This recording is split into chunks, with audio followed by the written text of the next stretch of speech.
Very good morning all of you. आप सभी को मेरा नमस्कार। मैं रोहित मिश्रा आप सभी का स्वागत करता हूं अपने कॉलेज के ऑनलाइन प्लेटफॉर्म में। आज मैं सेकंड सेमेस्टर के स्टूडेंट को जिनका सब्जेक्ट है फंडामेंटल ऑफ इंटोमोलॉजी फर्स्ट यानी कीट विज्ञान के प्रमुख सिद्धांत की पहली क्लास पढ़ाऊंगा। तो पहली क्लास जो मेरी होगी कीट विज्ञान के प्रमुख सिद्धांत की, वो काफ़ी महत्वपूर्ण टॉपिक के साथ मैं आपके सामने उपस्थित हूँ।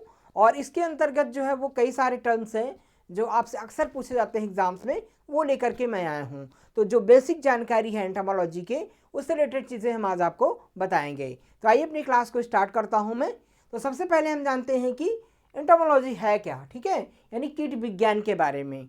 तो हम कीट विज्ञान से जो सब्जेक्ट है, अभी पिछले सेमेस्टर में आपका कीट विज्ञान से कोई रिश्ता नाता नहीं था, तो ये पहली क्लास है आपकी कीट विज्ञान की। यानी कि कीट विज्ञान के बारे में अभी आप कुछ भी नहीं जानते हो, तो कीट विज्ञान की सबसे शुरुआत आज से हम शुरू करते हैं। यानी आपके एग्रीकल्चर के प्रत्येक सेमेस्टर में कीट विज्ञान से रिलेटेड कोई ना कोई टॉपिक आपका रहेगा, सेकेंड सेमेस्टर से लेकर के 8 सेमेस्टर तक। तो इसमें अलग अलग आपको टॉपिक पढ़ने होंगे एंटोमोलॉजी के। तो सबसे पहली जो इंट्रोडक्शन की क्लास है वो हम आज से स्टार्ट करते हैं आपकी। तो फर्स्ट लेक्चर में हम सबसे पहले आपको बताएंगे कीट विज्ञान के बारे में कि कीट विज्ञान क्या है, व्हाट इज एंटोमोलॉजी, ठीक है। तो इसमें हम जानते हैं कि हम वैसे तो हम कीट पतंगों के बारे में, बहुत सारी कीटों के बारे में जानते हैं, पढ़ते हैं, ठीक है। हम अपने आसपास जो है बहुत सारे कीटों के संपर्क में रहते हैं। कहीं ना कहीं कीट हमको प्रभावित करते हैं, ठीक है। आप बहुत सारे जो है वो कीटों को देखते होंगे अपनी दैनिक जीवन में, और कई सारे फसलों पे आप कीट देखते होंगे, आसपास देखते होंगे, ठीक है। बरसात के दिनों में देखिए बहुत सारे कीट पतंगे आपको दिखाई देते हैं। तो उन्हीं के बारे में इसे हम अध्ययन जो है मुख्यतः करते हैं, ठीक है। तो चूंकि हम एग्रीकल्चर के स्टूडेंट हैं, कृषि विज्ञान के छात्र हैं, तो हम कृषि संबंधित कीटों का अध्ययन इसमें अंतर्गत करते हैं। तो सबसे पहले हम जानेंगे कि कीट विज्ञान क्या है, व्हाट इज एंटोमोलॉजी, ठीक है। तो एंटोमोलॉजी जो शब्द है वो कैसा शब्द होता है, ग्रीक भाषा का शब्द है। किसकी भाषा का शब्द है, ग्रीक भाषा का शब्द है, और शब्दों से मिलकर के बना है, ठीक है। तो एंटोमोलॉजी शब्द यानी कीट विज्ञान ग्रीक भाषा का शब्द है जो दो शब्दों से मिलकर के बना है। जैसे कि आप जान सकते हैं, पहला जो है वो एंटोमोन, जिसका अर्थ होता है इंसेक्ट, ठीक है। एंटोमोन का अर्थ क्या होता है, इंसेक्ट। और लॉगस, लॉगस का अर्थ होता है नॉलेज, ठीक है। यानी कि इंटमोन जो है वो एक प्रकार का ग्रीक वर्ड है। इंटमोलॉजी दो ग्रीक वर्ड से मिलकर बना है, पहला इंटमोन और दूसरा लॉजी, ठीक है।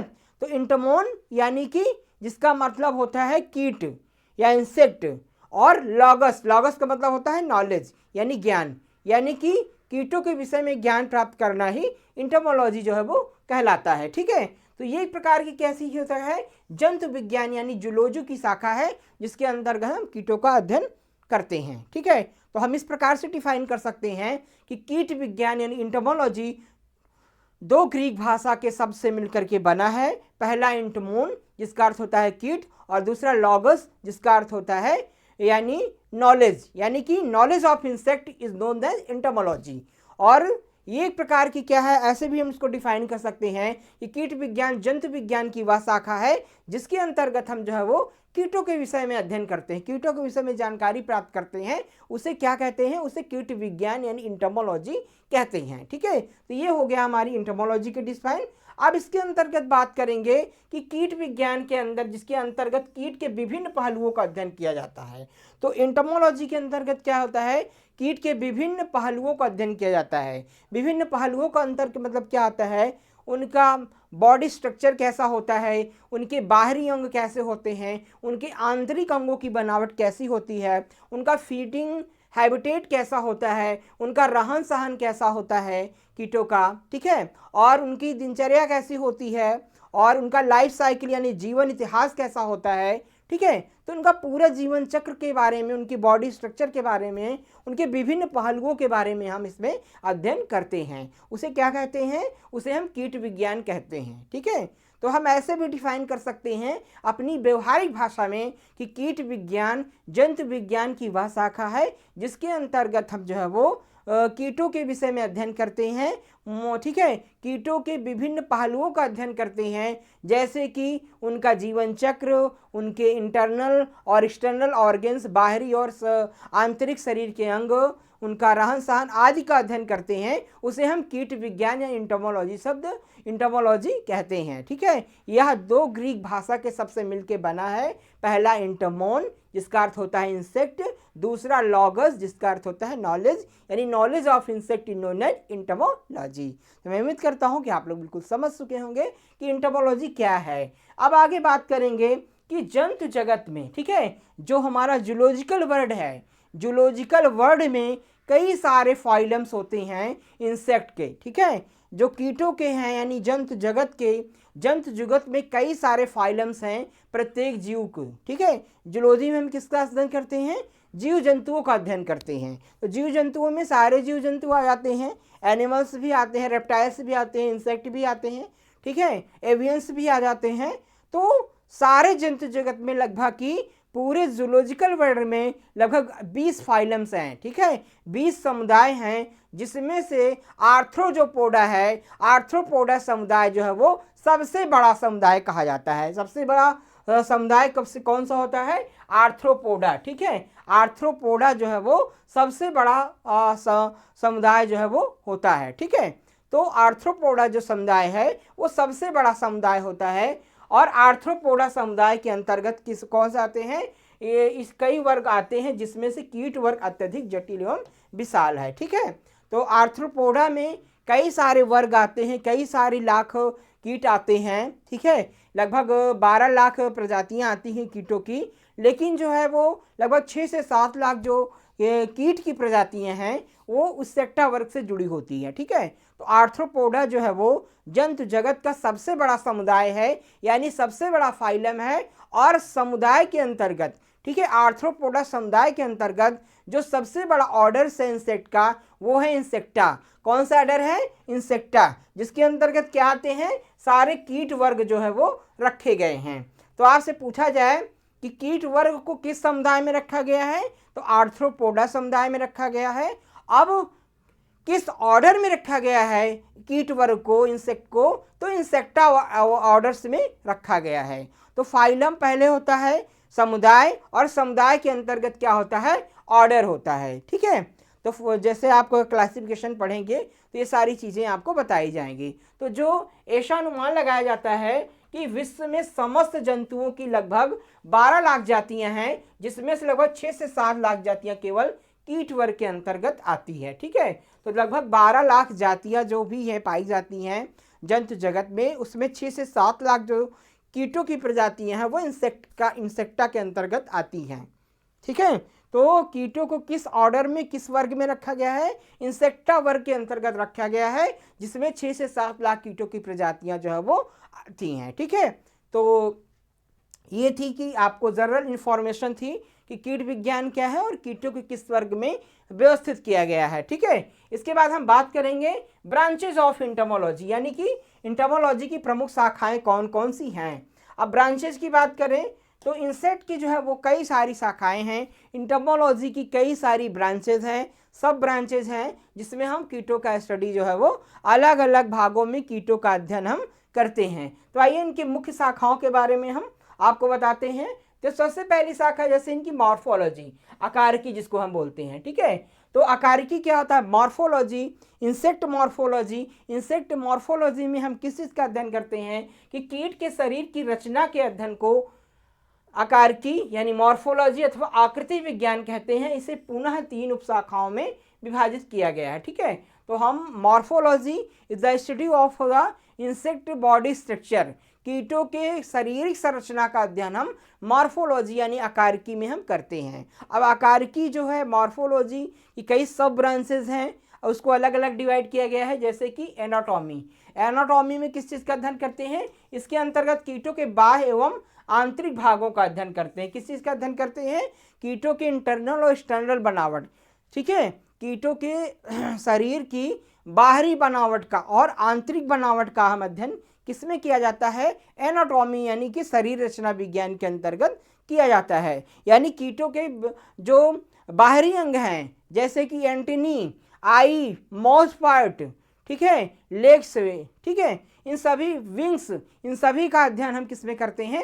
एनाटॉमी में करते हैं। और आंतरिक अंग कौन कौन से होते हैं, जैसे सर्कुलेटरी ऑर्गन्स हो गए, respiratory organ, nervous system, blood circulatory system, secretory system, reproductive system, इन सभी का अध्ययन हम क्या करते हैं, इंटरनल यानी कि आपका एनाटॉमी में करते हैं। तो एक्सटर्नल और इंटरनल ऑर्गन्स जो होते हैं उनका स्टडी हम इसके अंतर्गत जो है वो करते हैं। अब इसके बाद एम्ब्रियोलॉजी की बात करें, यानी कि भ्रूण विज्ञान, ठीक है। दूसरी सब ब्रांचेस क्या है, एम्ब्रियोलॉजी, तो इसमें क्या है, भ्रूण विज्ञान। तो हम कीटों के जो है वो कीटों के भ्रूणों का अध्ययन करते हैं, कैसे कि कीटों से कैसे भ्रूण से एक्स का निर्माण होता है, ठीक है, एम्ब्रियो से कैसे एक्स बनते हैं, फिर एग्स से कैसे लार्वी बनते हैं, तो उनसे उसका अध्ययन हम करते हैं, ठीक है। तो मोस्टली इसमें क्या है, इसके अंतर्गत हम अंडे में भ्रूण का बनना, इससे वयस्क बनने के तक के अध्ययन जो है वो किया जाता है। तो एम्ब्रियोलॉजी के अंतर्गत किसका अध्ययन किया जाता है, एक्स में भ्रूण का बनना, यानी एक्स में एम्ब्रियो का कैसे निर्माण होता है, फिर अंडे से फिर लार्वी कैसे निकलती है, लार्वी से फिर एडल्ट्स कैसे बनते हैं, तो इस स्ट्रक्चर का हम इसमें अध्ययन जो है वो करते हैं एम्ब्रियोलॉजी के अंतर्गत, ठीक है। इसके बाद जो अगली शाखा है वो फिजियोलॉजी, जिसको हम क्या कहते हैं, कीट कार्यकी कहते हैं। और इसमें क्या होता है, शरीर के विभिन्न अंगों के कार्य तथा कोशिकाओं एवं तंतुओं की कार्य विधियों का अध्ययन इसके अंतर्गत करते हैं, ठीक है। इसमें क्या अध्ययन करते हैं हम जो है वो, कि शरीर के विभिन्न अंगों के कार्य तथा कोशिकाओं तंतुओं की कार्य विधियों का अध्ययन इसके अंतर्गत करते हैं, ठीक है। इसमें जो भी उसके ऑर्गन्स हैं, बॉडी स्ट्रक्चर है, इंटरनल ऑर्गन्स और एक्सटर्नल ऑर्गन, आंतरिक अंग और बाह्य अंग जो कीटों के हैं उसके विषय में, उनके जो टिश्यूज़ हैं, उनके जो सेल्स हैं, कोशिकाएं हैं, उनका स्टडी हम इसके अंतर्गत जो है वो करते हैं। तो जो है आपकी इंसेक्ट फिजियोलॉजी यानी कि कीट कार्यकी के अंतर्गत हम कीटों की संरचना, उनकी बनावट, उनके टिश्यूज़, उनकी कोशिकाओं के निर्माण की बंधी हम अध्ययन जो है वो फिजियोलॉजी के अंतर्गत जो है वो करते हैं, ठीक है।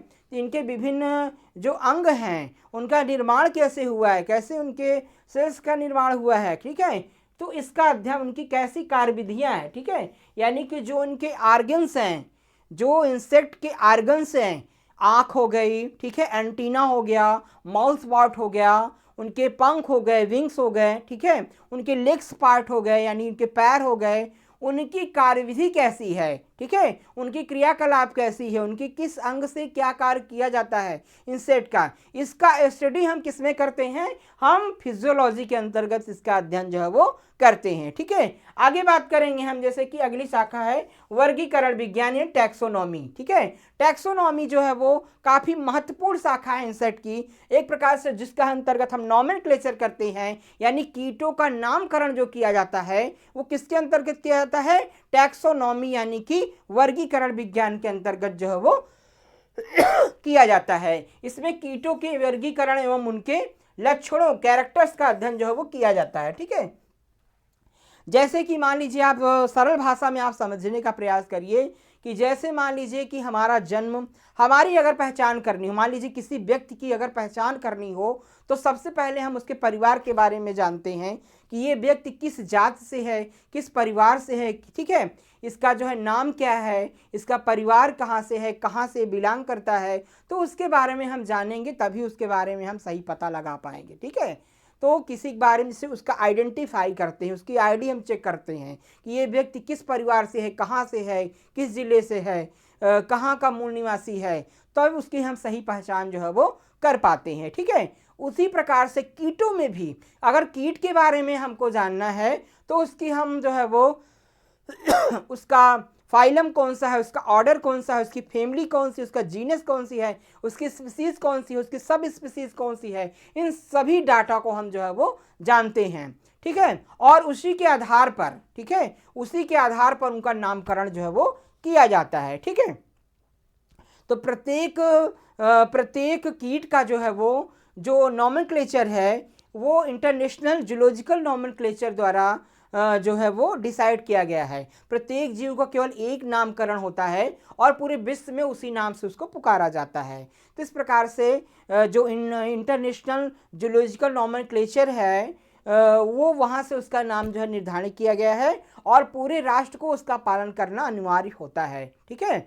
तो इस प्रकार से जो है ये जो जो आपका क्या कहते हैं कि जो न्यूरोलॉजिकल नॉमेनक्लेचर है उसके आधार पर इसका नामकरण जो है वो किया जाता है। ठीक है, तो इस प्रकार से कि इसमें वर्गीकरण में क्या कहता है, उन विभिन्न लक्षणों का अध्ययन हम करते हैं, यानी कीटों के उनका नामकरण कैसे किया गया है, उनको टैक्सोनॉमिकल कैसे वर्गीकरण किया गया है, उनके कैरेक्टर्स के आधार पर कैसे उनको क्लासिफाई किया गया है, इन सभी चीज़ों का हम अध्ययन किस में करते हैं, हम करते हैं टैक्सोनॉमी के अंतर्गत, यानी वर्गीकरण विज्ञान के अंतर्गत इसका अध्ययन करते हैं। ठीक है, इसके बाद हम बात करेंगे कि अगली शाखा जो है इनकी पारिस्थितिकी या वातावरण विज्ञान, जिसको हम इकोलॉजी कहते हैं। ठीक है, ecology it is the most important branch of the entomology, ये बहुत महत्वपूर्ण शाखा है।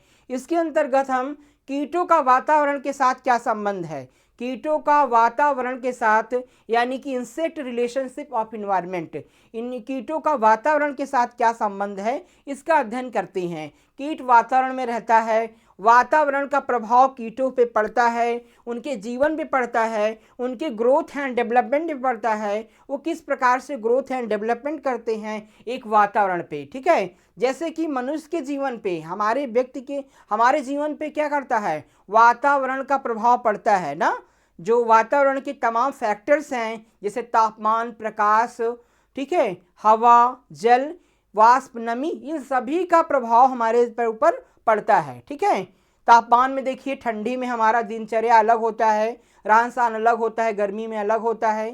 ठीक है, ग्रोथ एंड डेवलपमेंट का, वृद्धि एवं विकास पे भी तापमान का प्रभाव पड़ता है, प्रकाश का प्रभाव पड़ता है।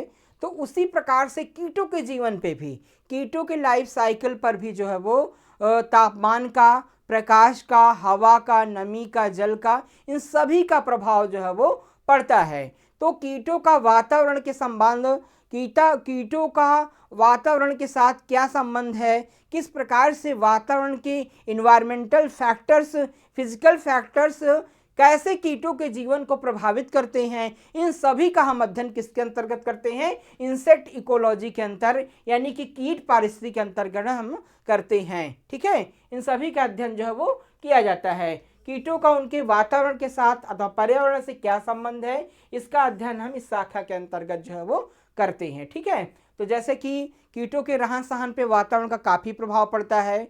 आप देखिए, गर्मी के दिनों में बहुत सारे, बरसात के दिनों में बहुत सारे कीड़े आपको दिखाई देंगे, लेकिन ठंडी का जब मौसम आएगा, जैसे 13 डिग्री सेंटीग्रेड से 15 डिग्री टेम्परेचर से लो टेम्परेचर जैसे होगा, बिल्कुल इंसेक्ट गायब हो जाएंगे, कीट, दीमक, मच्छर बिल्कुल नहीं दिखाई देते हैं। इस समय मच्छर किसी काटते हैं? देखिए, इस समय का तापमान 15 डिग्री से नीचे है। ठीक है, तो इस समय मच्छर बिल्कुल गायब हो गए हैं, क्योंकि वातावरण का, यानी तापमान का प्रभाव उनके लाइफ साइकिल, उनको कीट को और मच्छर को प्रभावित कर रहा है। ठीक है, उनके इंसेक्ट का जो ब्लड है वो क्लॉट हो जा रहा है, जिससे कारण वो उड़ नहीं पा रहे हैं। उनका दिनचर्या, उनका जो लार्वी का ग्रोथ, एग लार्वा प्यूपा का जो ग्रोथ एंड डेवलपमेंट है वो पूरी तरह से प्रभावित हो गया है, जिससे उनकी संख्या बिल्कुल कम हो गई है। ठीक है, तो इसलिए प्रकार से आप कह सकते हैं कि कीटों के जीवन पे वातावरण का प्रभाव पड़ता है, उनका वातावरण के साथ संबंध को अध्ययन हम करते हैं, इंसेक्ट इकोलॉजी के अंतर्गत करते हैं। और इसके बाद फिर आर्थिक दृष्टिकोण को ध्यान में रखते हुए तथा कीटों के संबंधों को देखते हुए कीट विज्ञान का विभाजन निम्नलिखित शाखाओं में करते हैं। ठीक है, अब बात आती है, ये तो मुख्य शाखाएं थी, 5 जो है मुख्य शाखाएं थी। अब इसके बाद फिर आर्थिक दृष्टिकोण से, इकोनॉमिकल पॉइंट ऑफ व्यू से, आर्थिक इकोनॉमिकल पॉइंट ऑफ व्यू से एंटोमोलॉजी को कई सारी शाखाओं में विभाजित किया गया है। अब एंटोमोलॉजिकल दृष्टिकोण से कैसे है, आर्थिक दृष्टिकोण का मतलब क्या हो गया कि लाभ की दृष्टिकोण से। ठीक है, आर्थिक दृष्टिकोण से, इकोनॉमिकल पर्पज से एंटोमोलॉजी को कई सारे भागों में बांटा गया है, जैसे कि एग्रीकल्चर एंटोमोलॉजी, कीट विज्ञान, ठीक है, जिसको हम कृषि कीट विज्ञान कहते हैं। तो कृषि कीट विज्ञान की वह शाखा है जिसके अंतर्गत हम जो है वो फसलों से संबंधित कीटों का अध्ययन करते हैं। किसका अध्ययन करते हैं? फसलों से संबंधित, study of the related to crop insect pest, जो उन कीटों का अध्ययन करते हैं जो फसल से सीधे संबंधित होते हैं। ठीक है, कृषि कीट विज्ञान यानी agriculture entomology is a branch of entomology, it deals with the related to the insect of crop and, ठीक है, यानी फसलों संबंधित जो कीट होते हैं, फसल को प्रत्यक्ष एवं अप्रत्यक्ष रूप से प्रभावित करते हैं, उन सभी कीटों का अध्ययन हम किसमें करते हैं, कृषि कीट विज्ञान इन एग्रीकल्चर एंटोमोलॉजी के अंतर्गत जो है वो किया जाता है। ठीक है, अब इसी का अध्ययन हम मुख्यतः जो है वो करना है।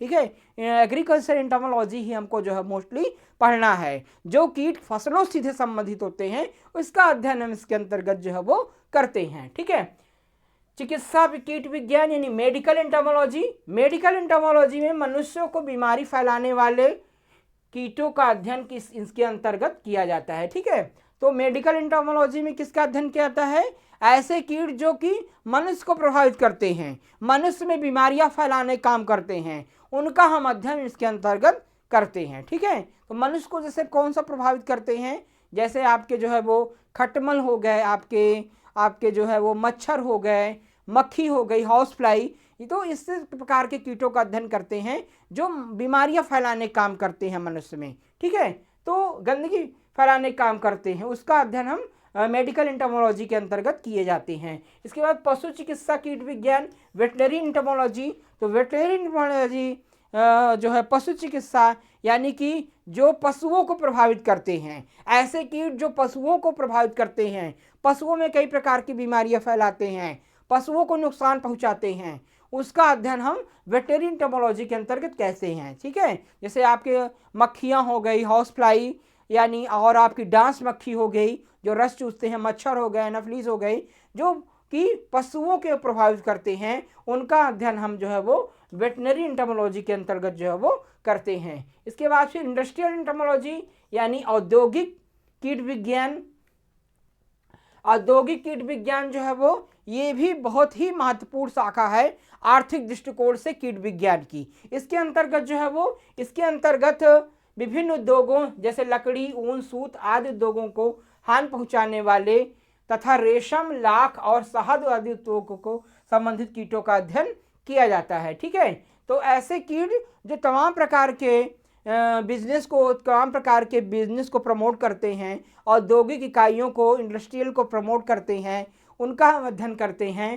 तो इसमें तमाम प्रकार के जैसे हानि लकड़ी को, ऊन को, सूत को, इसको नुकसान पहुंचाने वाले कीटों का, इसके अलावा कई प्रकार से आर्थिक दृष्टिकोण से फायदा पहुंचाने वाले कीट जैसे शहद, मधुमक्खी। ठीक है, शहद का निर्माण कौन करता है, मधुमक्खी करती है, तो मधुमक्खी के बारे में हम अध्ययन करते हैं। ठीक है, जिससे हमको और जो शहद उद्योग है, एक प्रकार का शहद उद्योग को बढ़ावा मिलता है। दूसरा रेशम का कीट, ठीक है, जिसको मलबरी इंसेक्ट बोलते हैं।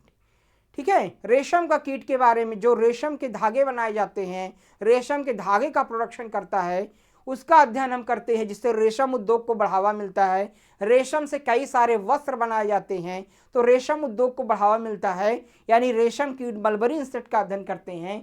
तीसरा जो है वो लाख कीट होता है। लाख जो है एक प्रकार का प्रोटीन होता है, जिसके जमने से क्या कई सारी चीज़ें बनाई जाती हैं। तो एक प्रकार का कीट होता है जो अपने बॉडी से लाख को सेक्रीट करता है और उससे फिर कई सारे प्रोडक्ट बनाए जाते हैं, जैसे खिलौने हो गए और जो है विद्युत कुचालक जो है सामान हो गए, स्विच बोर्ड हो गए, स्विच हो गई। ठीक है, विद्युत के कई सारे सामान हो गए, चूड़ियाँ हो गई, और जो है कई प्रकार की सौंदर्य प्रसाधन की सामग्री हो गई, खिलौने हो गए, तमाम चीज़ें हैं वो बनाई जाती हैं लाख से। ठीक है, तो लाख उद्योग को बढ़ावा मिलता है, इसलिए उसका अध्ययन हम लाख इंसेक्ट का अध्ययन करते हैं। इन सभी का अध्ययन हम किसके अंदर करते हैं, इंडस्ट्रियल एंटोमोलॉजी के अंतर्गत जो है वो करते हैं। उसके बाद वन कीट विज्ञान, फॉरेस्ट एंटोमोलॉजी। फॉरेस्ट एंटोमोलॉजी, इस शाखा में वनों से संबंधित कीटों का अध्ययन किया जाता है। ठीक है, फॉरेस्ट एंटोमोलॉजी कीट विज्ञान की वह शाखा है जिसके अंतर्गत हम वो है वनों संबंधित कीटों का अध्ययन करते हैं, जो ऐसे इंसेक्ट जो फॉरेस्ट क्रॉप को, वन वाली फसलों को प्रभावित करते हैं, वनों को प्रभावित करते हैं। ठीक है, वन को नुकसान पहुंचाते हैं, लकड़ियों को नुकसान पहुंचाते हैं, उसका अध्ययन हम जो है वो फॉरेस्ट एंटोमोलॉजी के अंतर्गत जो है वो करते हैं। ठीक है, ये तो सारी शाखाएं थी। एक लास्ट शाखा है पैलियो एंटोमोलॉजी। इस शाखा के अंतर्गत कीटों के अवशेषों यानी फॉसिल्स का अध्ययन किया जाता है जो पृथ्वी की खुदाई में मिलते हैं। इसमें यह ज्ञात होता है कि हजारों साल पहले कीट किस प्रकार के थे तथा उनका आधुनिक कीटों से क्या संबंध होता है। तो पैलियो एंटोमोलॉजी इनके अंदर जो है वो हिस्टोरिकल कीटों का अध्ययन किया जाता है। पैलियो एंटोमोलॉजी के अंतर्गत क्या होता है, जो विभिन्न हमारे ऐतिहासिक है, आर्किटेक्ट हैं, वो जब खुदाई करते हैं ज़मीन की तो कीटों के अवशेष मिलते हैं। ठीक है, पुराने समय में हजारों वर्ष पूर्व कीटों की प्रजातियां जो थी वो दबी हुई हैं मिट्टियों में, तो उसके जो अवशेष हैं, ठीक है, उसकी जो अवशेष हैं, हड्डियां हैं, उनकी बनावट है, उसका अध्ययन हम करते हैं कि प्राचीन समय से लेकर के आधुनिक समय तक जो है वो कीटों के बॉडी में क्या क्या परिवर्तन आए हैं, ठीक है, क्या क्या बदलाव कीटों के जीवन में देखने को मिला है, इन सभी का अध्ययन हम पैलियो एंटोमोलॉजी के अंतर्गत जो है वो करते हैं। ठीक है, तो ये सारी इनकी जो है वो कई सारी सब ब्रांचेस थी जो मैंने आपको बताया। ठीक है, तो आज मैंने आपको एंटोमोलॉजी बताया, एंटोमोलॉजी का इंट्रोडक्शन बताया और इसकी कई सारी ब्रांचेस कौन कौन सी हैं इसके बारे में बताया, यानी कीट विज्ञान और उसकी प्रमुख शाखाओं के बारे में आज मैंने डिटेल से आपको बताया। तो कमेंट करके बताएंगे छात्रों दोस्तों कि आपको मेरी क्लास कैसी लगी। और ये मेरा फर्स्ट लेक्चर था और नेक्स्ट लेक्चर मैं फिर जल्द जो है वो अगर नेक्स्ट क्लास में आपको लेकर के आऊँगा। इसी के साथ मैं अलविदा लेता हूँ। आप सभी को बहुत बहुत धन्यवाद।